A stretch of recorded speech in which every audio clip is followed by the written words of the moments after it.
রবিবার মানেই ছুটির দিন। এই ছুটির দিনে ঘরে না বসে তাই আমি চলে এলাম সমুদ্রের ধারে। এই হলো সমুদ্রের ধার, কত সুন্দর। আমি চলে এসেছি কোজিকোড বিচে। এটা দেখো সমুদ্র, আর ওই সাইডে একটা বোট আছে, ওই সাইডে ওই বোটে আমি চাপবো। তো এর আগে কোনোদিন স্পিড বোর্ডে চাপা হয়নি, একটু ভয় তো লাগছিল, কিন্তু ওই যে কথায় আছে ভয়কে জয় করে নিতে হবে, তাই আমি উঠে পড়লাম বোর্ডে। বাঙালি বলতে আমি একাই ছিলাম, না আমি ওদের ভাষা বুঝতে পারবো না ওরা আমার ভাষা বুঝতে পারবে। কিন্তু এত মজা তোমাদের কি বলবো, আমার তো খুব মজা লাগছে। হ্যাঁ, তোমরাও কিন্তু ট্রাই করতে পারো, তাহলে আমার মতন ভয়টা কেটে যাবে। আর হ্যাঁ, এই হলো তার ড্রাইভার। কিন্তু কে কার কথা শোনে, যেমন বলা তেমনই কাজ। চলে গেল আটলান্টিক মহাসাগরে পাড়ি দেওয়ার জন্য।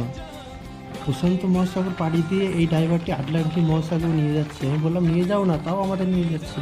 আর সত্যিই যে এত মজা আগে কখনোই জানতে পারিনি, এই প্রথমবার চাপে যে এত মজা লাগছে তোমাদের কি বলবো। তোমরাও চাইলে একবার আসতে পারো এখানে। ব্যাস হয়ে গেল, তেল শেষ। আরে না না, মজা করেছিলাম।